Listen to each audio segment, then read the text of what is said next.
Hey everyone, welcome back to Pooky Code, and today we're going to be looking at Pytorch, which is an awesome deep learning library we're going to cover today. So let's get started.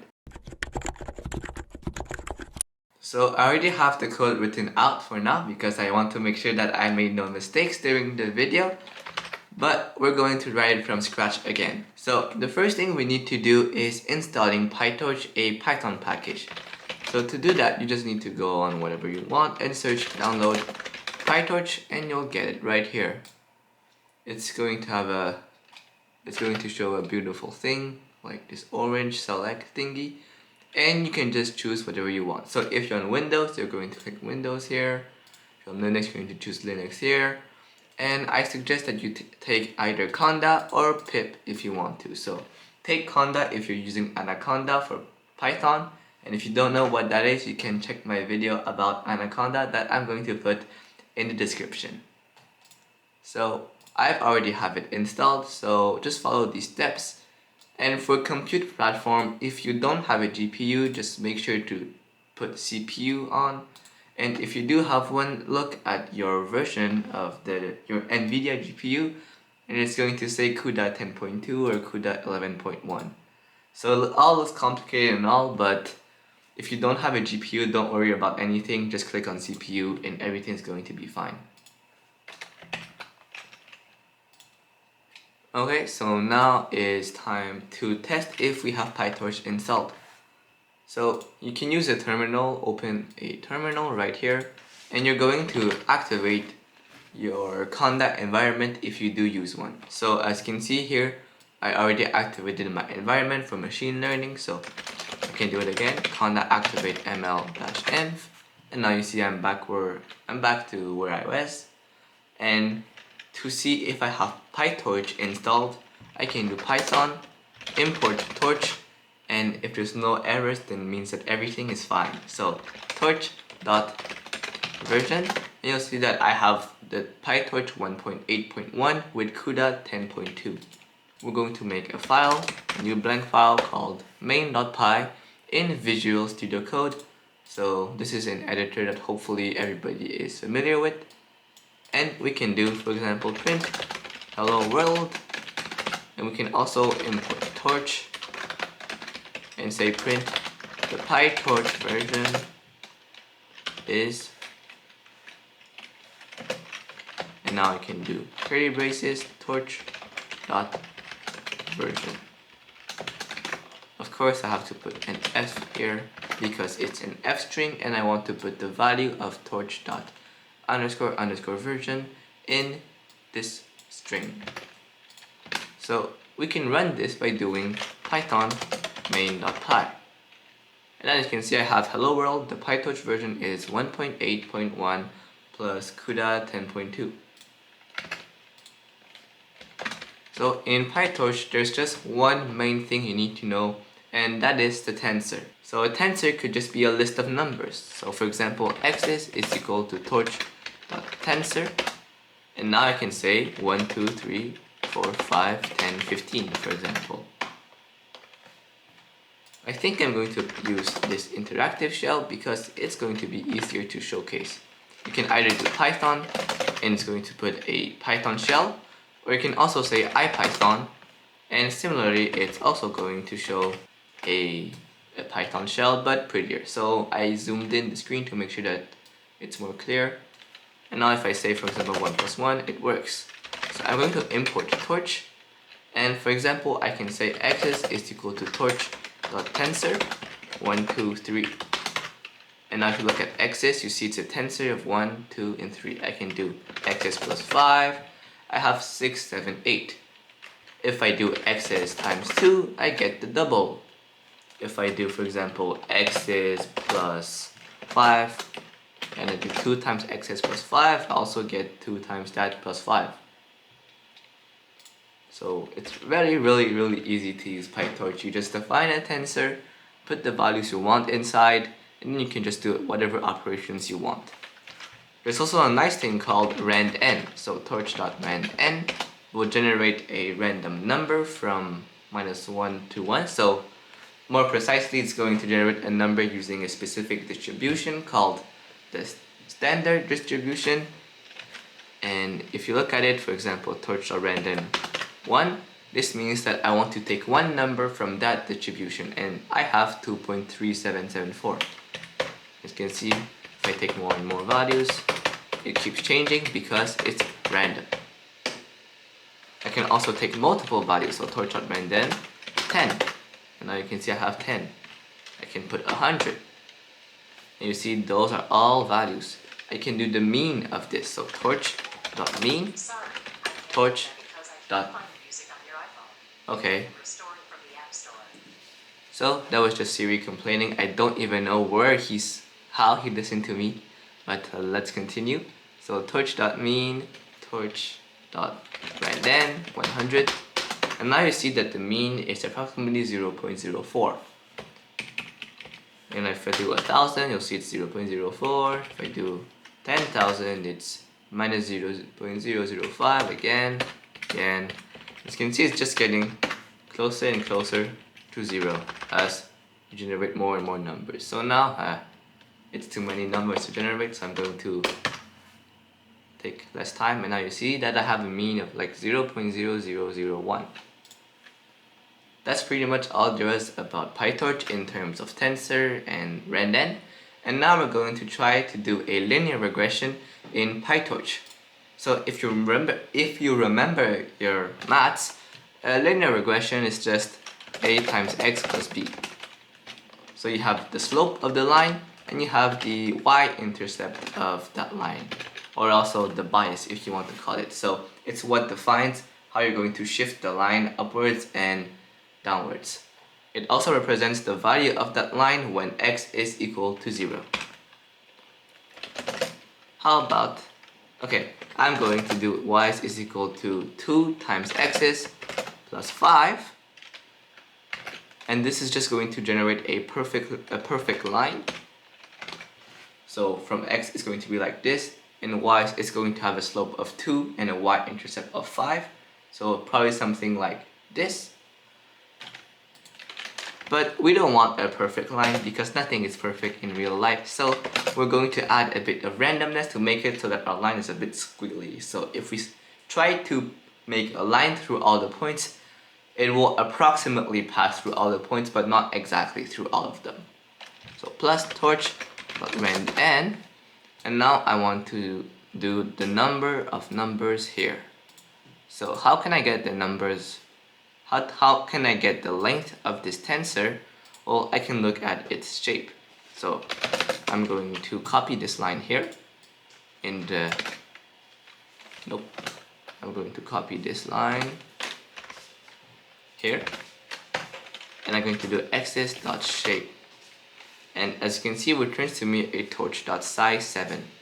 So now if I do axis.shape and I take the first element, which is 7, I get the number 7. So this is what I want to pass to my rand_n method. So torch plus torch.rand_n, this is going to generate some noise, some random numbers.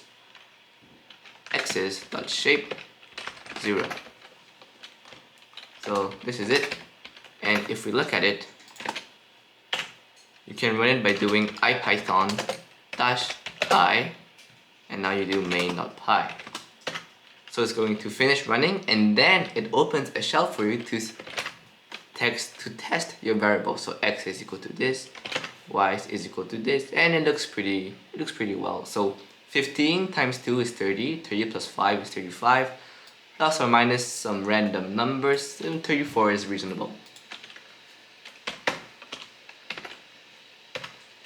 Now it's time to define our line. So our line is going to have two parameters, a and b. So we're all going to initiate that at random. So a is equal to torch.random1, b is equal to torch.random1. So this is a and b, and it's going to progressively get better and better.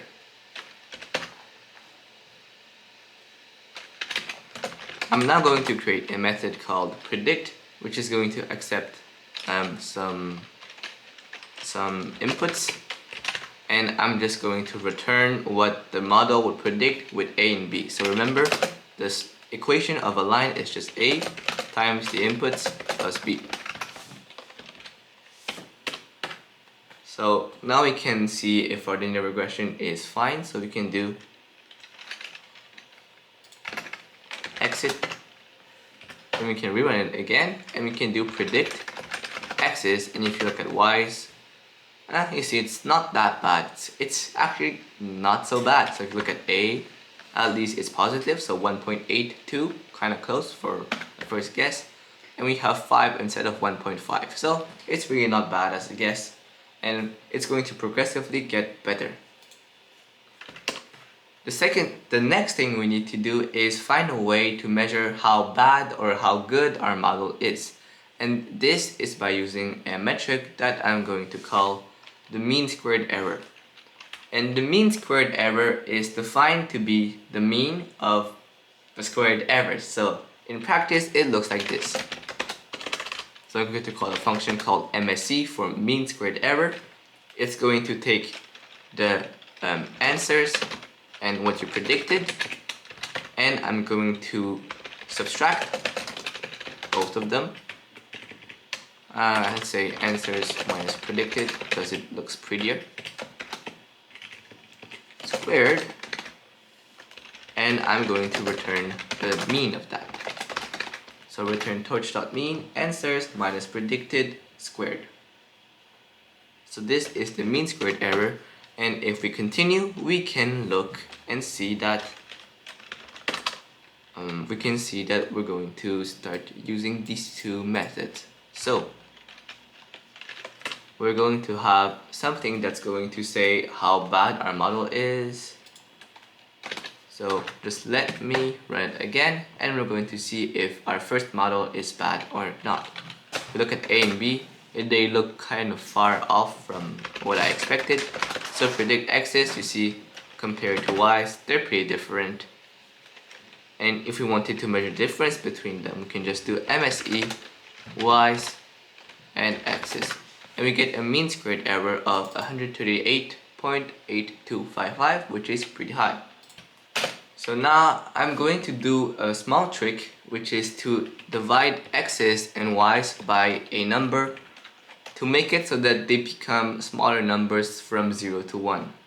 And I'm going to explain why I do that later. So here, as you can see, I'm going to do over 15, and here I'm going to do parentheses over 15. If we continue, we see that x's is this and y's is this, and we predict x's and looks like this. And if we do MSE between predict x's and y's, we get 1.017. So it's just common in machine learning and deep learning to rescale your inputs and outputs to value from -1 to 1 or from 0 to 1. And I'm going to show what happens if you don't scale them, how poorly your model will perform. So let's go, and we're going to use something called gradient descent. So I'm going to open a new drawing tab, and you're going to admire my ugly drawing. So let's say I had a function like this, right? This would be the x-axis, and this would be the y-axis. Suppose that I am at this point, and let's say that I want to get to the lowest point, so the minimum, which is somewhere around here. Then gradient descent tells you to look at the slope of where you are right now, and that's called the gradient. And then it says take that value, and in this case this value is like 3 or maybe 1. I guess it's going to be 1 as a slope because it looks kind of like 45 degrees. So the slope is going to be 1, and it says take that slope, and if you want to find the minimum, go in the opposite direction of that slope. So here it's going to say the slope is 1, then the opposite is -1. So it's asking me to nudge x by -1, and this is going to bring me here. And if I repeat the calculations here, this is like 0.5, So I'm going to go here, and then here, here, here, here, here, here, here, here, here. And then suppose I arrive here, it's going to say, oh, the slope here is negative, so perhaps minus 0.5, and it's going to say nudge x by 0.5 then, and it's going to come back right here. So in the end, if you wait long enough, the model is going to gradually reach the minimum. Let's start here, the slope is like minus 2, then it would say nudge by the opposite direction, so 2, and it's going to say plus 2, and then go down, down, down, and find the minimum as well. So that's pretty much gradient descent in a nutshell, but you imagine that this happened in multiple dimensions. So for example, you also had a z-axis here, let's say you had, and you have more dimensions. I know that's not how you draw it, but let's say you have many more dimensions, and at this point it just looks like an ugly drawing, so peace guys. So I'm going to discard this drawing, and let's go. So what are we trying to minimize? We're trying to minimize the mean squared error, because the lower our mean squared error the closer our predictions are to the actual values. So let's say that initial loss, so let's just say loss is equal to, I don't know, let's say 1000, and while loss is bigger than 0.01, I want to continue training until like it gets smaller and smaller. So what I'm going to do is that I'm going to have x's, and I'm going to have predicted is equal to predict x's. And I want to calculate their mean squared error, so I'm going to have loss, no, let's, how do I call it? Let's say, MSC loss is equal to MSC, and now I'm going to put the answers, which are y's, and what we predicted.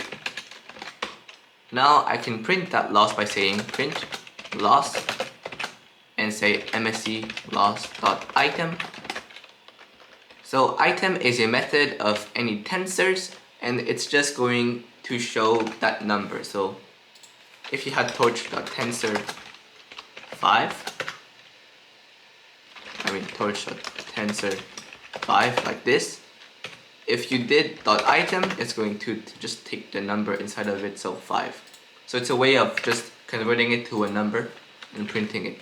So print loss MSC loss .item, and once we have that, we can do MSC loss dot backwards.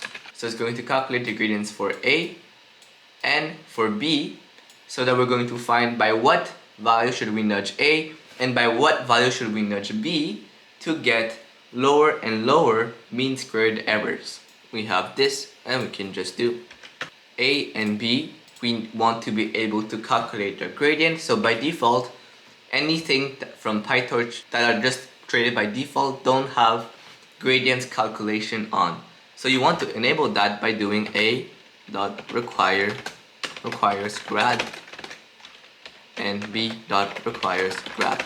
Once you have this, you're now able to calculate the gradients. So Pytorch, when seeing MSC loss dot backwards, it's going to say, okay, here are the gradients for A and here are the gradients for B, and with these gradients we're going to say, okay, go in the opposite direction and nudge it by a bit, and that's all.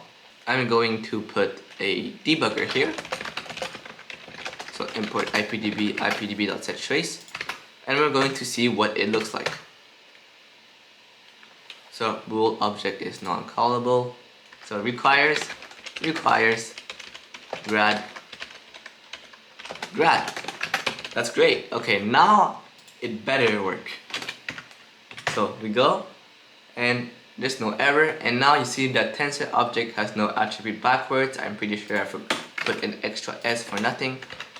And now if we do it again, it's working. So nice. So if I look at, for example, the loss, you see that 0.03. So let's look at our predicted and look at y's. And you can see that I guess they're semi-decent because look, this one is not so bad. But that's pretty much it. So that's why it's decent. Not that good, not that bad. It's alright. So print A, print B, and I want to print A and his gradient. So it's grad, and now you can see that I have the gradients. So this is the nudge that I should be doing to A. So now I'm going to modify that. So I'm going to say with torch.noGrad,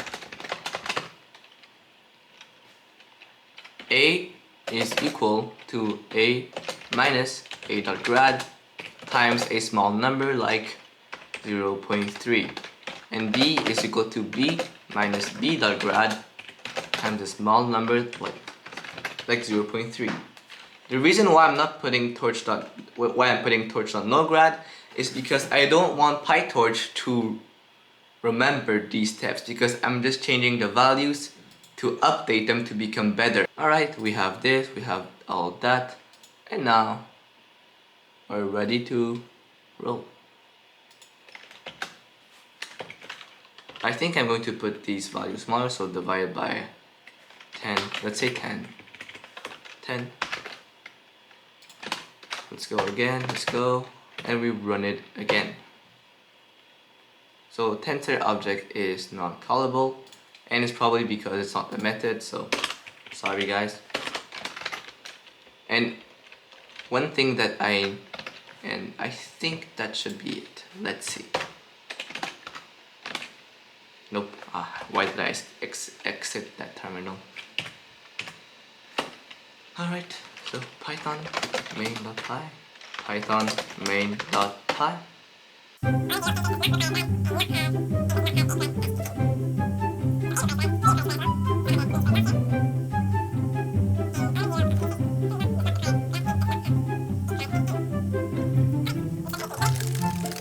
Oh, I see.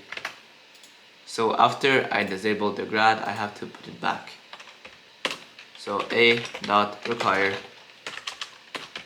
grad, B dot requires grad.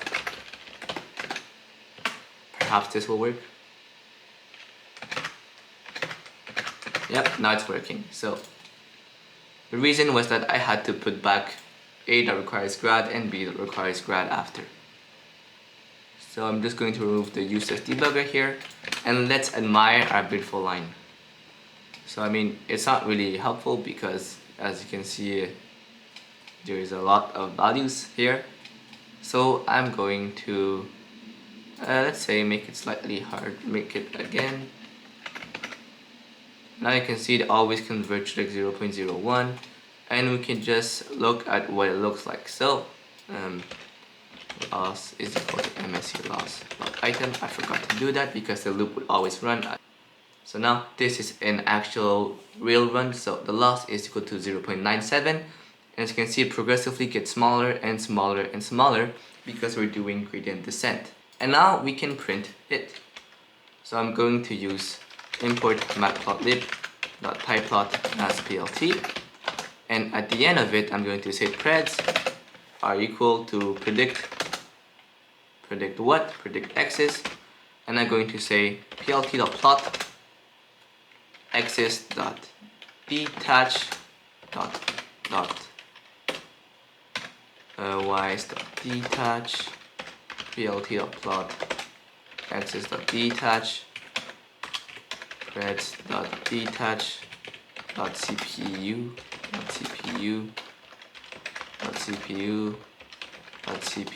I think that's how you do it. I'm not sure though. And at the end I can do plt.show. Also do label actual answers and label predicted answers. So now it seems kind of stuck. You can give it a bit of a little hand by just rerunning, and this is what our linear regression looks like. Does this even make sense? No, it doesn't make sense.